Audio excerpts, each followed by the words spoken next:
isticmaalaa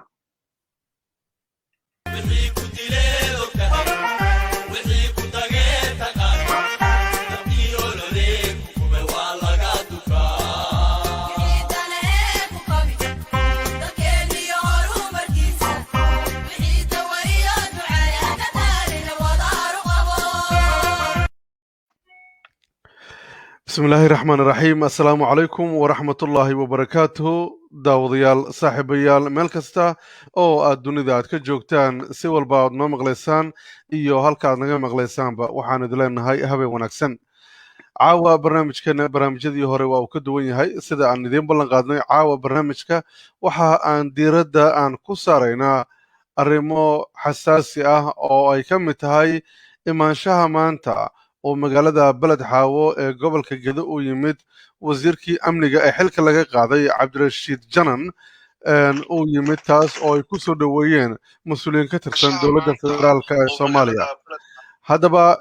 barnaamijkan caawa waxaa igala qaybgalaya oo ila jeexjeexi doona siyaasiga Ismaaciil Cusmaan isla markaana hore u soo noqday taliyii hore ama ku-xigeenkii hore ee hay'adda NISA wax badan ka og arrimaha noocan oo kale ah haddaba yaanan hadal idinku daalin Ismaaciil marka hore soo dhawow waa ku salaamayaa cabdiraxmaan adigii dhammaan daawadayaasha iyo asxaabta kugu xiran oo dhan meel bay joogaan waxaan idinku salaamayaa salaanta islaamka asalaamu calaykum waraxmatullahi wabarakaatu Ismaaciilow 24 saac la soo dhaafay dhacdooyin cajiib leh ayaa dhacay waxaa soo baxday in wasiirkii amniga maamulka Jubbaland Cabdirashiid Janan oo muddo dagaalo ka waday ama abaabul dagaal ka waday gobolka Gedo horey Cabdirashiid Janan Muqdisho ayaa lagu xiray waa uu baxsaday kadib dawladdu waxa ay tiri ninka baxsad weeyaan la soo qabto ilaa Interpol ama booliska adduunka lagu dacweeyay oo la yiri ninkaas ciribi jaanmeesho dhiga dawladda federaalka ha soo qabato macnaha ciidanka dawladda federaalka ku soo hagaajiso maadaama sida ay sheegeen uu yahay dambiile maanta dawladdu mas'uuliyiin ka tirsan ayaa ku soo dhaweysay gobolka Gedo gaar ahaan magaalada Balad Xaawo iyaga oo weliba leh waa haliyey qaran hala soo dhaweeyo waxaana ku farxi doono sida wasiir ku-xigeenka wasaaradda warfaafinta uu sheegay imaanshihiisa inay ku farxi doonaan dadka qaranka jecel waxayna ka nixi doonaan dadka qaran dumiska ah Ismaaciil soo dhawow xogta arrintan bal warbixin naga sii adigoo maasan cabdiraxmaan waa ku salaamayaa mar labaad adigii dhammaan daawadayaashaada oo dhan meel bay adduunyada ka joogaan arrinta Cabdirashiid Janan ma aha arrin wada hadalkeeda dowladda federaalka ee isagaba bilowday maalmihii u dambeeyay maaha waa arrimo soo socday waana arrimo maaragtay la xiriira sidii looga soo reebi lahaa Cabdirashiid looga soo reebi lahaa madaxweynaha Jubbaland Axmed Islaan Axmed Madoobe ayadoo la isticmaalay kaarka qabyaalada ah oo dhinaca qabiilka laga maray Cabdirashiid bil ka hor waxa uu weerar ku soo qaaday asagii ciidankiisa magaalada Balad Xaawo oo dad masaakiin oo guryahooda ay ku dhamaadeen oo caruur iyo reer dhan 5 qofood ka koobnaa halkaas ay ku dhinteen asagoo markaas maaragtay watay magaca institutionkii Jubbaland maanta se isku soo dhiibay balse isku soo dhiibay ninka la yiraahdo Cabdirashiid Janan waa mid in dhaweyd buu ka shaqeynayay taliyaha nabad sugidda Fahad Yaasiin iyo ninka la yiraahdo Cabdiraxmaan Dheere oo ah wasiir dowlaha wasaaradda gaadiidka cirka iyo dhulka marka arrin soo socotay maana arrin hadda maaragtay maanta soo dhamaatay waa laakiin arrin in dhow soo socotay waaye soo dhiibidiisana ay la xiriirtay iyadoo loo maray maaragtay dhinaca reerka ay wadaagaan madaxweynaha iyo dhaqaale intaba waa tahay Ismaaciilow marka arrintan waxaa tiri waa wax soo socday ninkan waxaan ognahay in shalay dawladdu ay ku tilmaamtay inuu ahaa dambiile jabhada ay ku tilmaamayeen koox falaaga ah oo dawladda Kenya ay dabada ay ka riixayso sidaas ay dawladdu ay dhawaalaba ay sheegaysay maxay tahay marka sababaha keenaya ama saameynta uu leeyahay imaanshaha Janan Cabdirashiid waxay Amnesty International ku eedeysay inuu geystay falal maaragtay ka dhan ah xuquuqul insaanka oo ka geystay dilal maaragtay arxan darro ah gobolka Gedo horaa loo eedeeyay maamulkii Jubbaland ayuu galay wasiirka amniga ayuu noqday magaalada Muqdisho ayuu yimid isagoo rabo markaas heshiis inuu la galo maxaan ku yiraahdaa dowladda federaalka ah waqtii garoonka diyaaradaha magaalada Muqdisho uu ku soo dhaweeyay Cabdiraxmaan Dheere oo maanta la joogay Balad Xaawo dowladda waa ay xirtay sababta loo xiray markaas waxay ahayd waxa uu sheegtay lacag $2 milyan in la siiyo si uu uga soo go'o Jubbaland lacagtii baa loo ballan qaaday balse waxa loogu bedelay xabsi muddo 4 bilood iyo ka badan ayuu ku xirnaa magaalada Muqdisho ilaa markii dambe uu ka baxsaday isagoo maray dhinaca badda saasna Kismaayo ku tagay dibna uu la midoobay maamulkii maxaan ku yiraahdaa Axmedoobe tan iyo markaas maamulka Axmedoobe Cabdirashiid ilgaara ayay ku hayeen oo waxay arkeen inuusan ahayn qof la aamini karo marka xoogaa isku dhacoodana mid soo jiitamayo in dhaweyd soo socday ahayd dhowr jeer oo hore ayuuna weydiistay maamulka Jubbaland in lacag iyo saanad iyo ciidan iyo wax walba la siiyo waxa la siinayay lacag mushaar ah waxa la siinayay oo maaragtay lacago oo maxaan ku yiraahdaa raashin ah oo ciidanka markaas la joogo 321 ciidan ah iyo 13 baabuurta technical ah oo 6 asaga u lahaa maxaan ku yiraahdaa 7 ay lahayd maamulka Jubbaland marka arrinta Axmedoobe iyo Cabdirashiid Janan arrin soo socotay ahayd tan iyo markii uu xabsiga Muqdisho ka soo baxsaday wuxuuna u eedeysan yahay hay'adda Amnesty International waxaana jirta in maaragtay booliiska adduunka ama Interpol dadka la yiraahdo naftirkooda ay raadinayaan oo maaragtay ay rabaan in ay qabtaan haddii ay ku helaan dowladda Kenya dhowr jeer ayuu magaalada Nairobi tagay balse way ka dhagaadeegtay inay wareejiso ninkaas oo Interpol ku wareejiso waxuuna ku soo laabtay xuduudda Soomaaliya iyo Kenya halkaasoo si maaragtay dhumaaleysi ku jooga in dhaweydba ilaa uu iska soo dhiibay maanta waa tahay waxaa la leeyahay soo dhiibista wadahadalladan ilaa goormo ayay socdeen dadka qaarkood waxay leeyihiin sababaya xataa oo Muqdisho uga baxsaday xataa waxay ahayd waxyaabo la isla ogyahay sidee macquul ku noqon kartaa nin ku xirnaay meelo ammaankeed aad loo sugo in uu Muqdisho ka baxo oo haddana doon uu raaca la yiraahdo oo Kismaayo ka degtay taa sidee shacabka looga gaday والله الشعب كسيد لو قال أنا كله ما قانون لكن بحثت كي وكبحثني جوري كويا لدقمة بوندر وكبرنا نكا حبسي كومس بحرنا جوري وكبرنا waxay ahayd mid la yaab leh iyadoo laga waday guriga 3 baabuur la isku bedelay saas uu ku tagay dowladka magaalada Muqdisho marka halkaas uu doon ka raacay waana mid keentay tuunka keentay maamulka Jubbaland inay ma reservation ka qaataan isla markii uu Kismaayo yimid Nairobi ayuu tagay kadibna wuxuu ku soo laabtay wuxuu yimid xuduudda Kenya iyo Soomaaliya halkaas uu ka howlgalayay taasaana ku cadeynaysa inayna jirin kalsooni badan oo maamulka Jubbaland markaas uu ku qabay maadaama uu Kismaayo fadhi ka dhigan waa tahay maanta waxaa loo soo dhaweeyay si aan caadi ahayn maxay ka dhigan tahay soo dhaweyntiisa wallahi kullay ishaysiga iyo gulufta siyaasadeed ee ka dhaxaysay maamulka Jubbaland iyo dowladda federaalka ah marka hore wuxuu ahaa guluf siyaasadeed oo ka dhaxaysa laba institution oo midna yahay maamul goboleed midna yahay dowladda dhexe laakiin taas waxaad moodaa falkii maanta dhacay inuu isku bedeli doono guluf colaadeed oo ka dhaxaysa laba qabiil oo ku abtirsada gobolka Gedo iyo madaxweynaha maaragtay reerku uu ku abtirsado marka baasho inay qabyaalad noqotay ayaad moodaa wax kale oo igu maqaal ah in wasiir dawlihii asaga ka hooseeyay iyo nin Cornel Abbas la yiraahdo ayagana ay bari sidoo kale soo dhiibi doonaan taasoo maaragtay ka dhigaysa institutionskiis isaystay mid qabiil ah raggan kale waa rag isku beela miya macnaha barina waa isku beel waa kulli waa saddexdooda waa isku beel arrintana waa arrin waxay sii noqonaysaa aad foolxumo u ah iyadoo gobolka Gedo oo ay ka jirto abaar ba'an haraad dadka oon ay u dhimanayaan xoolihii biilaan ay u dhimanayaan raashin yare ay ka jirto cimilada ay aad u kulushahay intaas ugu darsantay caabuqii coronavirus ah oo dadka laynayo in maaragtay dowladda federaalka ah ay maalin walba diyaarada ku qaado ciidan halkaas geyso shalayna aad arkayseen in maaragtay diyaaradii gawaaradii xabadaha aan karin oo bulletproofka loo yaqaano uu ku socon lahaa taliyaha nabadgelyada niisa diyaarad lagu qaaday marka waad dareemi kartaa qarashka intaas la eg dadka meesha degan baahida ay qabaan in ay taas tahay mas'uuliyad darro dowladda federaalka ah inaanay dadka gobolka Gedo u naxaynin balse colaadda ay ku hayso Jubbaland ay tahay mid sidee kursiga ugu soo noqotaa bilo Soomaaliya waa tahay Axmed Madoobe maanta talaab degdeg uu qaaday saaka waxaana uu xilkii ka qaaday wasiirkiisii amniga dowladduna qaabkay soo dhaweysay waxa ay leeyihiin wasiirkii amniga ayaan wada hadal la galnay marka wasiir amni oo dowladda heshiis la galayo isu soo dhiibayo taasi qaabkee macquul ay ku noqon kartaa haddiiba axmedoobe xilkii uu ka qaaday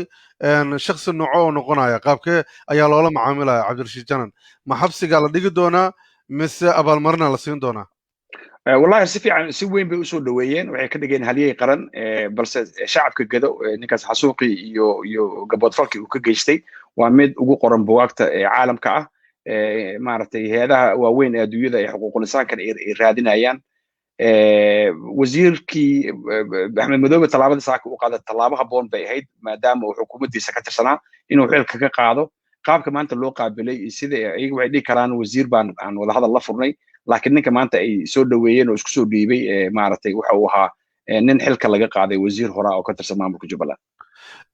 ismaaciilow maadaama aad u dhuundaloosho arrimahan geeska africa gaar ahaan waddanka soomaaliya juqraafi ahaan maxaa karsamaya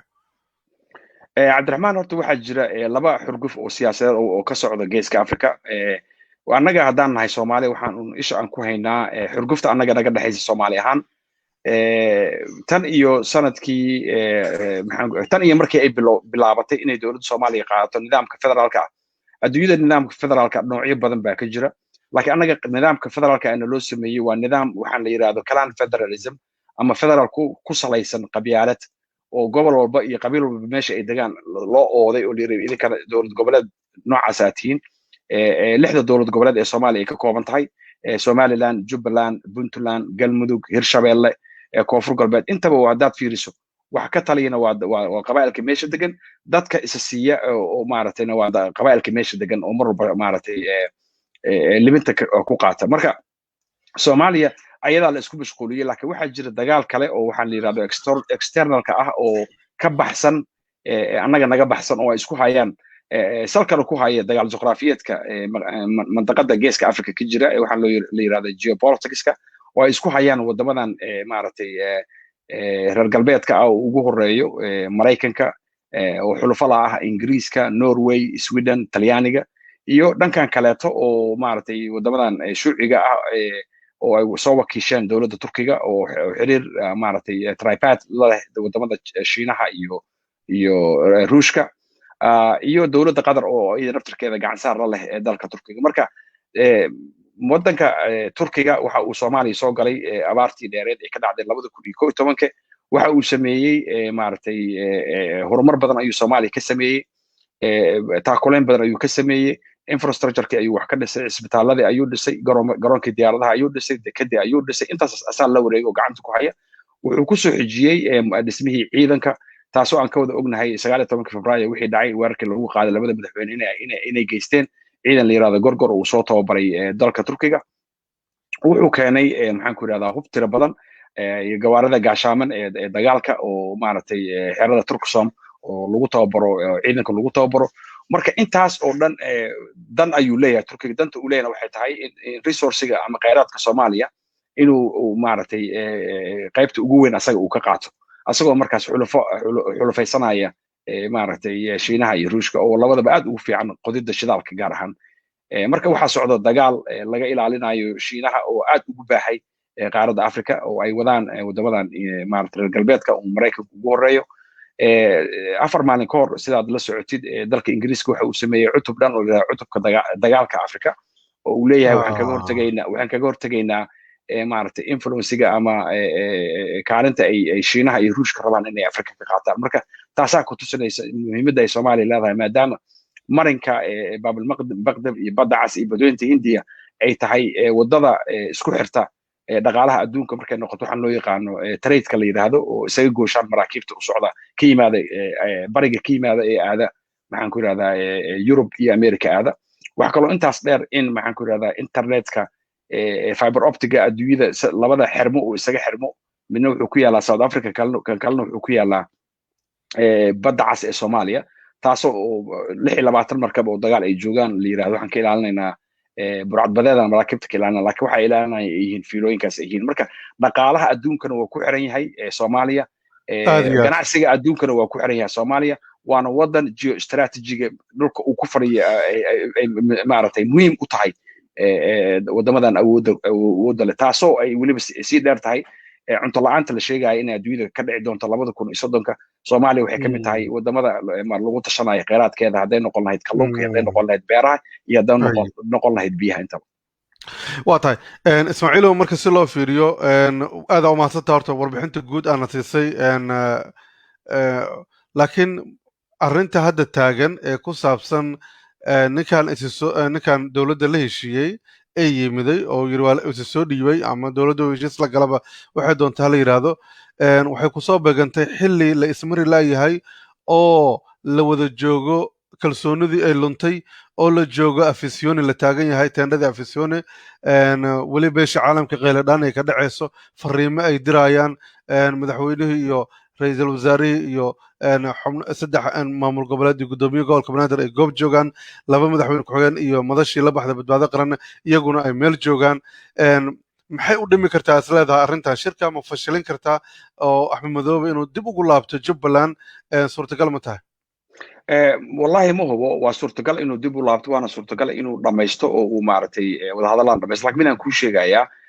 madaxweynaha hadda xilkiisa dhammaaday maxamed cabdullaahi farmaajo marnaba aniga markaan fiiriyey caqligayga yarka kaashaden marnaba u malayn maayo inuu qaadan doono maxaan ku yidhahdaa heshiis maaragtay uu la geli doono labada dowlad goboleed ee kasoo horjeeda ee jubbaland iyo puntland iyo madashii musharaxiinta ahayd ee labada madaxweyne iyo guddoomiyaha aqalka sare sababtan waxay tahay waxa uu kor u hayo waa doorashadii dalka doorashadana waxaa iskale shacabka Soomaaliyeed waxa la isku hayana waxay tahay niyahow doorashadan dhulka soo dhig ha noqoto doorasho wadar ogol ah mid naga dhaxaysa ha noqoto processka iyo technicality iyo qaabka doorashada loo qabanayo aan ka wada hadalno heshiis aan ka gaarno waxa uu diidan yahay waa taas wuxuu rabaa inuu doorashadana kor u haysto technicalkii iyo waxyaabihii maaragtay la rabay in doorashada ku fushana inuu asaga soo magacaabo sida guddiga doorashooyinka maxaan ku rahdaa federaalka oo asaga uu gacantiisa ku magacowday sida inuu yiraahdo magaalo hebelana doorasho ka dhacaysa magaalo hebelana doorasho ka dhacay marka waxyaabo noocaas oo technicality ayaa jira marka isqabqabsiga iyo heshiiska inaan la gaarin naftarkeeda waxay qayb ka tahay xulufta dagaal ee ka dhaxaysa wadamadan daneeya Soomaaliya oo aan hore kugu sheegay Turkida oo siyaasadda toos u soo gashay maaragtay dhiiri gelinaysa madaxweyne Farmaajo inaanu qaadan maxaan ku yiraahdaa go'aan asaga qalqal gelin kara ama in dib loo doorto iyo wadamadii kale ee Mareykanku ugu horeeyay oo leh maya doorashada dhexda soo dhig muddo kororsan ma samaysan kartid ilaa maanta uu wasiirka warfaafinta ka hadlo uu yiraahdo canaanto wadamadii beesha caalamka uu yiraahdo arrimaha Soomaaliya xadgudubka iyo faragelinta aad ku haysaan iyo maaragtay qoraalada soo saaraysaan joojiya marka arrintan isku soo duub uma eka arrin heshiis maaragtay lagu gaari doono in doorasho dhexda uu soo dhigo madaxweynaha xilkiisa dhammaaday ee Farmaajo laakiin ma dhaawici doontaa haddii ay meesha qalalaasa siyaasadeed laga abuuray oo hadda Puntland waxaan arkaynaa in banaanbaxyo ay ka dhacayaan qaybo ka mid ah haddii gado arrimahan ay ka dhaceen markii horena la isu haystay arrinta ma isleedahay waxaa la cayaarayaa siyaasad kale oo ah in carqaladeyn lagu sameeyo labadii maamul ee hadda ku adag inay shirka yimaadaan gudahoodii ayaa xoogaa waxaa laga bilaabayaa maslada jahwareerin cabdiraxmaan oo indhaweydba waxaan baaritaan ku hayay dhalinyaro la yiri waa lacag baa lagu siiyaa social mediaha baraha bulshada markii aan arrintan si fiican ugu kuurgalay oo si fiican aan u dabagalayna oon weliba dhanka maaragtay cilmiga teknolojiyada aan isticmaalay waxaan soo ogaaday in magacyada beenta ah maaragtay dhalinyaradan ay isticmaalaan boqolkiiba 80 laga hago meel ku taala magaalada Ankara ee dalka Turkiga oo ay yaalaan aalado kombiyuutaro aad u tiro badan halkaasoo dhowr dhalinyaro oo dhowr magacyo wadato oo boqolaal aan ku tirada waa boqolaal way ka badan tahay loo isticmaalo waana nidaam laga soo minguuriyey qaabkii uu ruushka qalqalka u geliyey doorashadii 2016 ee ka dhacday dalkan Mareykanka oo dadka lagu maran habaabiyey maaragtay siyaasiyiintii la tartamayay madaxweynihii hore ee Mareykanka Donald Trump ay ka mid ahayd gabadhii Hillary Clinton magaceeda lagu dilay dhowr qof oo dad isticmaalaya inay yihiin dad madow ah siyaabo kala duwan loo isticmaalay baraha bulshada taasaa keentay in Hillary Clinton uu Donald Trump ka raayo waana mid ay Mareykanka mar walba ku eedeeyaan faragelinta ay Ruushka ku sameeyeen doorashadii 2016 marka qaab midkaas oo kala ah ayaa ka socda magaalada Ankara oo ay lacagta iyo mushaarka iyo dadka fuliyana ay toos uga qaataan safaaradda Soomaaliya ee ku leedahay magaalada Ankara baaritaankayga aan ku ogaaday waxaan jeclaan lahaa inaan barnaamij dhan ka sameeyo si aan usoo bandhigo maaragtay caddeymaha aan ka helay arrimahaas. xogtaas marka sidee ku heshay in safaaraddu lacagahaas ay bixiso? caddeymahan soo bandhigi doona hadduu alla idmo. haddii ay soo bandhigi weyso qaladkaas adaa yeelan doono micnaha? anaa yeelan doono boqolkiiba boqol. waa tahay ismaaciilow, marka si kale loo fiiriyo wadahadaladii, maadaama hadda xaaladdu jiqi jiq laysku taagan yahay, ninkan uu yimiday, dad badanoo hadda su-aalo soo qorayo waxay leeyihiin haddii ninkan oo shalay dembiye loo haystay uu yimiday, robow oo shalay isi soo dhiibay oo shahaado la siiyey oo layidhi musharax ayaa noqon kartaa, lasoo qafaashay ee la keenay, haatanna uu xiran yahay, uusan baxsan karin, ninkanna inta la xiray uu baxsaday, maantana lasoo dhoweeyey, maxay ku kala duwan yihiin laleeyahay? wallahi waa arrin su-aal meesha taallo waaye, waana su-aal u baahan jawaab u baahan. mukhtaar robow waxa uu ka noqday ninkii labaad ee kooxda al-shabaab ah, inkastoo naftarkiisa danuub badan uu galay, maxaan ku yidhahdaa haddana uu ka soo baxay siyaasadda u damcay uu soo galo markii ay dowladda federaalka uga cabsatay in musharaxii ay wadatay dhiigga u daatay lafta gareen uu ka rayn karo ayay xireen, ilaa haddana uu u xiran yahay. cabdirashiid jananna inta la qabtay oo la xiray ayuu fakaday, haddana maaragtay sidii aragtay maanta loo soo dhoweeyey. marka arrin naftarkeeda waxay u kaan doontaa in shaatiga qabiilka loo isticmaalayo xataa dadka dambiyada ka gala dalkan. marka kolley uun jawaabteeda waxaan ka sugaynaa maaragtay mukhtaar robow iyo reer koonfur galbeed si ay ugu falceliyaan. waa tahay adaata hadalkaaga waxaa ku jirtay waxa ayaan daraha baa tidhi iyadoo gobolka gedo abaaro ba'ani ay ka jiraan, dadku ay ku dhimanayaan, oo dowladdu inay ciidan iyo hub iyo weliba maanta ugu dambeysay diyaarado wada bullet proof laga dejiyo. marka muxuu ahaa doorka dowladdu? doorka dowladda wuxuu ahaa diyaaradan iyo qarashka ku baxaaya iyo baabuurtaas arkaysid oo malaayiinka dollar ah, waxay u baahnaa dadka masaakiinta ee biyo la'aanta iyo xoolaha meeshaas ku dhammaanaya ee abaarta ba'ana hayso iyo kuwa la ildaran cudurka coronaviruska ah ee gobolkaas gedo. marka waxay ahayd in priority kuwaas la siiyo, laakiin in hal qof oo maaragtay iyadoo lagu xumaynayo dowladda Jubbaland in intaasoo malaayiin oo dollar la bixiyo, asagana lacag malaayiin dollar la siiyo, xoogaa waxay ku tusinaysaa in ujeedka ama ahmiyadda villa Soomaaliya aysan ahayn ka badqabka shacabka gobolka gedo, balse ay tahay sidii uu mar kale madaxweyne Farmaajo xukunku dib ugu soo noqon lahaa, taasoo ay maaragtay geed gaaban iyo geed dheerba u fuuleen. waa tahay arrinta ku saabsan ninka la yidhaahdo cabdirashiid janan, dagaallo ayaa halkaa ka dhacay, waxaa la leeyahay ciidamo hadda eritrea lagu soo tababaray ayaa kusoo wajahan gobolka gedo, waxaana qorsho uu yahay in la qabto bu'aale, xarunta maamulka Jubbaland haddii aan dhahno, ama jubbada dhexe ba aan idhaahde. arrintaasi ma ku soo gaartay? maya, arrintaas ima soo gaarin, laakiin lama yaabayo hadday isku dayaan. laakiin waxaa xusuusin iyo mudan in aanay waqti haysan dowladda xilkeeda dhammaaday hadda xilgaarsiinta ah, waqti ma haysato. ciidanka eritrea la geeyey haddaanu dhici lahayn dagaalkii dowladda Ethiopia la gashay ururka TPLF ee Tigray, waa hubaa ciidankaas inay maanta xamar joogi lahaayeen, maaragtay siday doonaan ha ku yimaadaan. laakiin dagaalka Ethiopia la gashay TPLF iyo ciidankii Eritrea maaragtay ka qayb gala dagaalkaas oo ugu dambeyntii ra'iisul wasaaraha Ethiopia shalay uu qirtay ayaa dib u dhigay. mana u malaynayo hadda maaragtay Ethiopia iyo Eritrea oo maaragtay loo haysto fal dambiyeedyo xuquuqul insaan ah in ay ku dhiiran karaan inay haddana ciidan usoo diraan Soomaaliya. u malayn maayo inay taa dhici karto. su-aal dheeraada oo aan rabo adoo raalli ah, ra-iisul wasaaraha Ethiopia waxa uu sheegay in ama uu qirtay in ciidamo ka socda dowladda Eritrea ay dagaalkaasi qayb ka ahaayeen. horeyna waxaan u maqalnay hooyooyin Soomaaliyeed iyo waalidiin Soomaaliyeed oo oynayo cabanayo leh caruurteennii meel kuma hayno, waxay ku dhinteen gobolka Tigray ku dhinteen. halkaasoo shakigii shalay la qabay meesha kama muuqdo, dowladda haddii ay ka aamustay aysan ka jawaabinba. shakigaas waa jiraa. ciidan Soomaali ah inuu dagaalkaas ka qayb galan aniga Ismaaciil ahaan shaki igama jiro. kolley ciidan way ka qayb galeen, tirada ay tahay anigu ma aqaan. qaabka uga qayb galeen ma aqaan inta ku dhimatana ma aqaan inta ka badbaadana garan maayo laakiin waxaa hubaal ah ciidan Soomaali ah halkaas inay ka dagaalameen sababtoo ah jaraa'idada Ethiopia qaarkood waa qoreen oo sheegeen inay arkeen dad Soomaali af Soomaali ku hadlaayo oo wato ciidanka dharka ciidanka dareyska ee Ethiopia wato waxa laga yaabaa inay yihiin kuwa kalinka shanaad inkastoo aanan u malaynayn laakiin waa suurtagal laakiin kulay xaqiiqda way soo bixi doontaa shalayna waad arkaysay in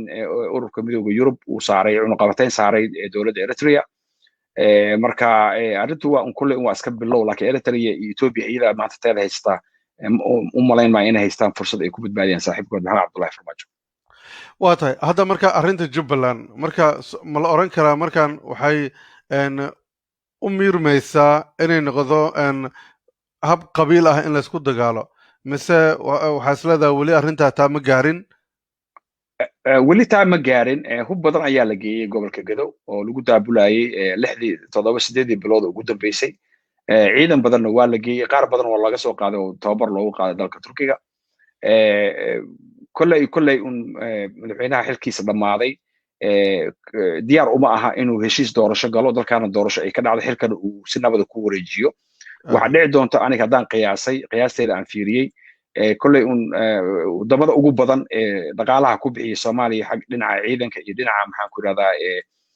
public financial management systemka dowladda federaalka isticmaasho waa midowga Yurub iyo dowladda Mareykanka u malayn maayo marka in ay u dul qaadan doonaan oo intaan kadib waxaanan ay u badan tahay sidii ka dhacday Lubnaan sanadkii 2017 Saacid Xariiri inta la geeyay magaalada Riyadh halkaas isku casilay inuu madaxweyne Cabdullaahi Farmaajo magaalada Dooxa isku casili doono taasi u badan tahay madaxweynaha inuu inta Dooxa tago halkaas isku casilo dowladda Mareykanka waxay la hadli doontaa qadar halkaas uu isku casili doonaa sida aan aniga isleeyahay waa tahay marka ma laga yaabaa ka hor inuu tanaasulo mise ilaa iyo Dooxo in la isla tagay macquul ah kaligii talis ma tanaasulo u malayn maayo inuu tanaasuli doono laakiin waa musharax madaxweynuhu miyaan ahayn inuu tartamo oo ama laga guuleysto ama ha guuleysto waa sax waa musharax wuxuuna xaq u leeyahay inuu tartamo laakiin xaq uma laha inuu doorashada kor u haysto waxa laga rabaa inuu doorashada dhexda soo dhigo nidaamka iyo processka doorashada ay ku dhacaysana uu ahaado mid cadaalad ah xaq ah oo xalaal ah laakiin waxa uu diidan yahay waa xaq iyo xalaasha wuxuu rabaa doorasho uu ku shubto waa tahay Ismaaciilow haatan waxaa la joogaa xilli xeerin fandhaal ay kala dhaceen waxaana aad moodaa in dhiig cusub uu ku shubayo arrinta Gado oo muddooyinkan ay xasilooneed oo wadahadaladeedii rajo laga qabay in heshiis laga gaaro oo guddiyadii ku kulmeen Baydhabo waxaa la tilmaamay inay heshiis ay ka gaareen tanina waa ay soo baxday waqtigii oo dhammaaday iyadoo aan heshiis rasmi la isla gaarin oo xaaladdu la kala joogo mustaqbalka muxuu noqon karaa marka Ismaaciilo Cabdiraxmaan oo adig iyo daawadayaasha mid aan xasuusiyo waxaan rabaa inaan xasuusiyo waxa la soo maray dhowr shir oo loo tagay in lagu heshiiyo Dhuusamareeb 4 jeer ayaa la tagay magaalada Muqdisho 1 iyo 2 jeer ayaa lagu shiray Garow naftirkeeda shirara ka dhacay intaas waxa laga hadlayo waxay ahayd walaalow doorashadan dhexda soo dhig ha noqoto wadar ogol processka doorashada lagu galayna ha ahaado mid loo wada sameeyay si musharaxiinta ay doorasho u galaan ninkii nasiibkiisa noqdana uu ku soo baxo haddii uu ogolaanayo lama soo gaarin 8 Febraayo iyadoo maaragtay mudahaleedkiisa uu dhamaaday madaxweynaha lama soo gaarin madaxweynaha xilkiisa dhamaaday waxa ka go'an doorasho uu ku shubanayo haddaanay dalkan ka dhacaynin uu ogyahay inuu asaga dib loo dooranayo inaanu doorasho qabanaynin hana ka yaaba marnaba inuu dhexda soo dhigo doorasho qorshihiisana kuma jirto la taliyaashiisana maaragtay kulamaysan talin maxaan ku yiraahdaa waa laba mid ama aan soo noqdo ama dalkan holcaayo gubanayaan ka tago labadaas ka go'an madaxweynaha xilkiisa dhamaaday Cabdullaahi Farmaajo waa tahay marka dhinacan kale iyagu maxay aaminsan yihiin marka haddii madaxweyne Farmaajo uu aaminsan yahay amba aniga aan soo laabto ama qawi qash ma lahayn wax kala socon maayaan haddii arrintu taagan tahay dhinacan kale tanaasul ma ka jira walba Cabdiraxmaanow sideedaba ummad marka ay isxukumayso ama dawlad samaysanayso waxay samaystaan wax la yiraahdo heshiis bulsho heshiiska bulsho waa dastuur haddii maanta madaxweynihii dastuurkaas lagu doortay uu go'aansaday ama uu qaatay talada ah inaanu dastuurka ixtiraamin micnaheedu waxa waaye waa kala talis madaxweyne xasan cabdullaahi farmaajo waxaana xilkiisa dhamaaday tan iyo markii uu la doortay waxa uu meel iska dhigay inuu ku dhaqmo dastuurka madaxweynaha wuxuu maalin cad dhiibay muwaadin Soomaaliyeed oo u dhiibay dowladda Itoobiya madaxweynaha wuxuu weeraray guriga siyaasiga Cabdiraxmaan Cabdishakuur oo uu ku laayay 6 qofood iyo 7 qofood ma xasuusta nambarka waxay ahaayeen dhalinyaro ah oo ka tirsan ciidanka militariga wada xabaaleed maaragtay loo sameeyay oo hal meel kabahooda lagu aasay madaxweyne waxa uu diiday madaxweynihii hore Shariif Sheekh Axmed inuu garoonka diyaaradaha ka baxo madaxweynaha waxa uu labada madaxweyne oo diyaarad saaran diiday in diyaaradooda soo degto madaxweynaha xilkiisa dhamaaday waxa uu intii uu joogay oo dhanba uu ka shaqaynayay in aanu ku shaqaynin heshiiska bulsho ee la wada galay ee dastuurka waxa uu sameeysanayay heshiis asaga uu rabo oo asaga kaligiis leeyahay oo ah aniga aan dalka xukumo oo ah wax lagu yaqaano kaligtaliska taas waa u suurtoobi weysay Soomaaliya maanta ma joogto heer uu kaligtalis uu ka taliyo waa wadan iska maaragtay soo kabanaya dowladnimada hadda ay curdun tahay ciidamo shisheeye oo 25 kun ay wadanka ay joogaan meesha uu asaga guriga uu seexanayay iride looga galay ayaga fadhiyaan ay wardiinayaan marka madaxweynaha waxay ahayd inuu aqliga saliimka isticmaalo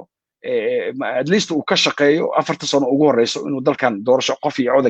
gaarsiiyo asaga la soo doorto maxaan ku radaa mandate-kii ahaa ciidamada Amazon inay ka baxaan Soomaaliya ka baxaan June 2021 uu fuliyo ciidamadaas ay baxaan ciidamada Soomaaliya ila wareega marka aqligaas aqli waxa uu ku shaqeynayay oo gadaal u socdo maana aqli maartay saleema kuma shaqeynayn laakiin waxaan ku sheegayaa intay doonto ha qaato labo waxaan ku sheegayaa Maxamed Cabdullaahi Farmaajo inuu dalkan uusan ka qabanaynin doorasho haday doorasho dhacdana inay dhici doonto doorasho asaga uu qayb ka ahayn waa tahay ilaa iyo iminka 3 cisho ayuu waxa uu joogaa isaga iyo ra'iisul wasaarihii iyo madaxdii kale ay taagan yihiin afisyoon ay taagan yihiin arrintaasi maxaan ku tilmaami karnaa soo haddiiba uusan madaxtooyada ku ekaanin oo uusan dhihin aniga madaxtooyadan joogaa ma imaanayo maalin walba uu soo xaadirayo afisyooni soo ma dhihi karno ninka waa nin wax ogol madaxweynuhu waana laga gardaran yahay madaxweynaha waqtigiisa dhamaaday 6 jeer ayuu sharar iclaamiyay 5 jeer cid dhag jalaq u siisay male markii lixaadna waxa shirka afisyoon isugu tagay asaga iyo 3 maamul goboleed taageersan iyo 2 mas'uul asaga uu magacooday waa ra'iisul wasaaraha gudoomiyaha gobolka Banaadir dadka tartanka kala dhaxeeya asaga waa midowga waa musharaxiinta raba inay xilka asaga kula tartamaan doorashada waxa loo qabanayo waa madaxweynaha iyo cidda la tartamaysa waxa la isku haysto waxa waaye madaxweyne doorashada dhaxda dhulka dhig doorashada adiga ma lihid doorashada institution ma aha waa nidaam lagu tartamo oo maaragtay based uu yahay habraaceedan uu leeyahay heshiis bulsho oo ah dastuurka dowladda federaalka ay samaysatay oo ah heshiiska bulsho marka madaxweynaha waxa uu diidan waxay tahay inuu maaragtay ixtiraamo heshiiskii bulsho ee dastuurka waxa uu diidan yahay inuu qabto doorasho xaq iyo xalaal ah waxa uu rabaa doorasho ku shubasho ah sida uu soo gacan rimiska ugu soo magacaabay maxaan ku yiraahdaa guddiga doorashooyinka ayuu rabaa si qaab maartay gacan rimis ugu soo magacaabo xildhibaanada labada aqal si uu u helo codadka ugu badan asagana dib loogu soo doorto laakiin marnaba ha ka yaabin inuu doorasho wadar ogola uu qabto waa og yahay waana ku jiifaa inaanan doorasho xaq iyo xalaal ah aanan dib loo dooro doonin oo maartay waa wuxuu og yahay marka aan u soo noqdo arrinta afisyooni fakarka waxay ahayd fakar ay lahayd qaramada midoobeed wakiilkeeda James Swan waxaana laga shaqaynayay ajendaha shirkaas inuu noqdo in madaxweynaha uu ogolaado 3 arrimood kow in heshiis laga gaaro arrinta gobolka Gado loona madax banaaneeyo maamulka Jubbaland in ay ayaga ka taliyaan gobolka Gado iyo qaabka doorashada xildhibaanada meesha uga dhacayso labo guddiga doorashooyinka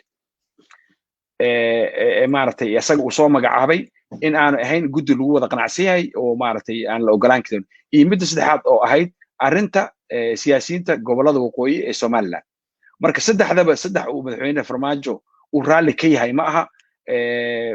xildhibaanada gobolada waqooyi dhowr iyo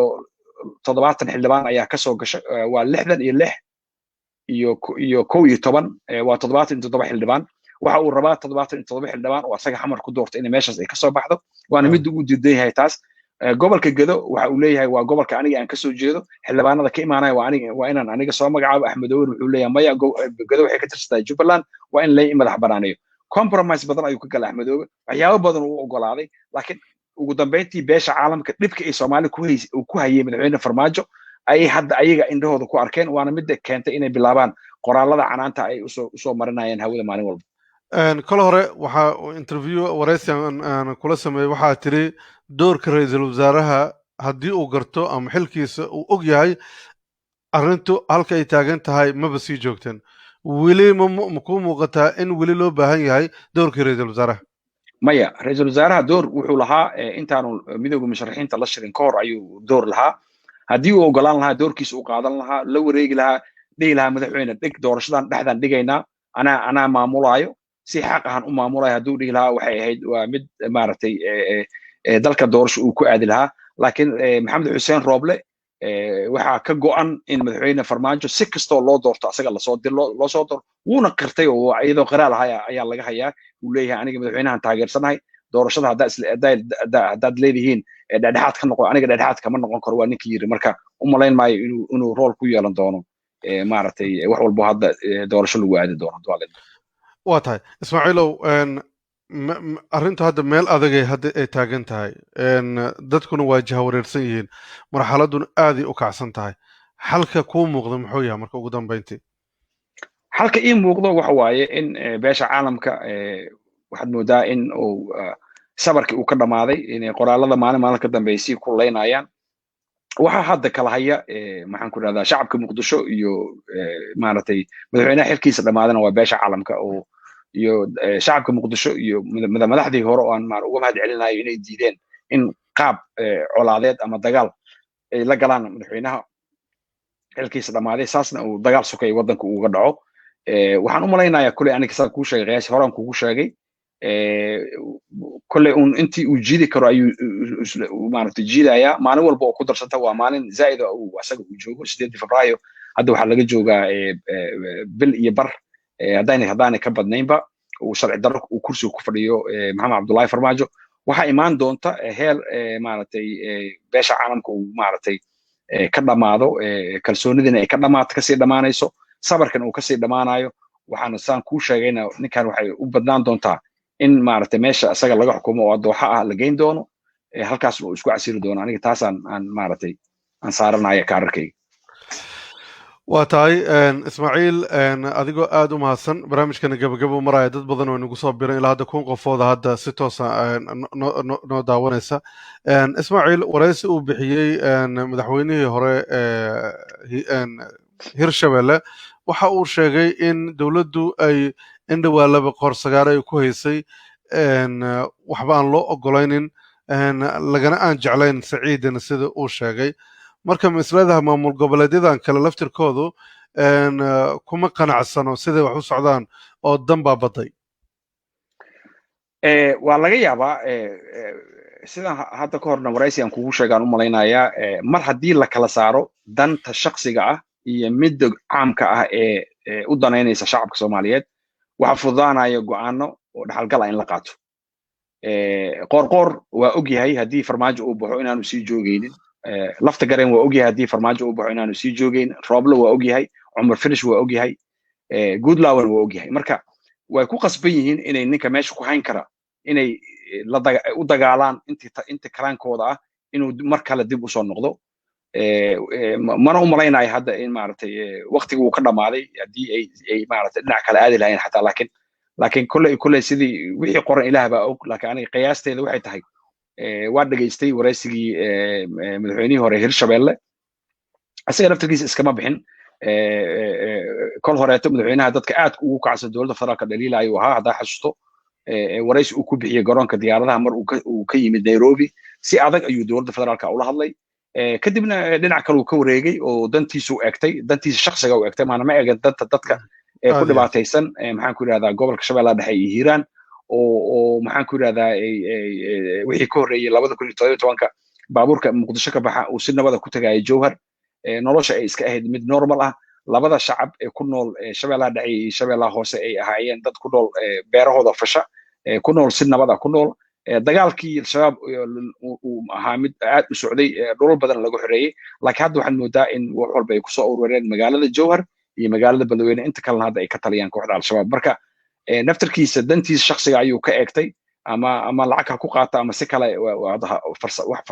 u farsamaysto laakiin naftarkiisa maaragtay ma eegin danta dadka uu markaas matalaya wuxuu eegtay tiisa gaarka ah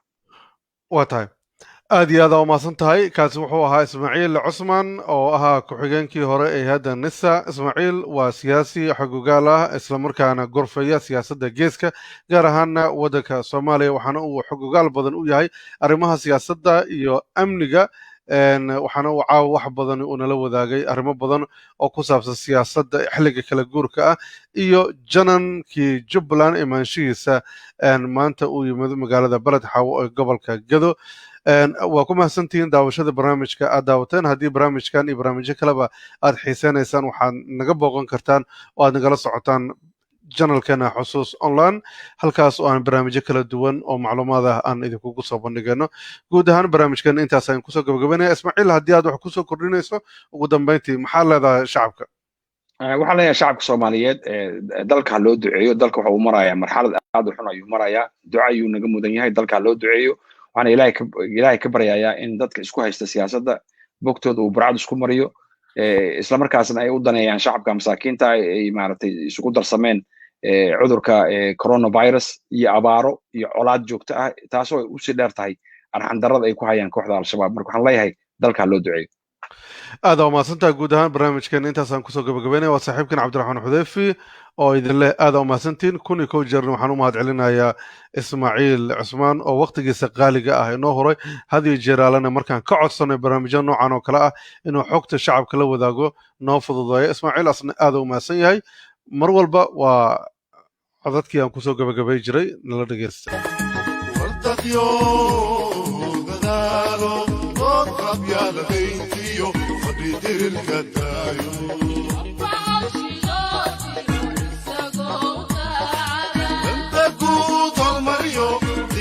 Tangaarka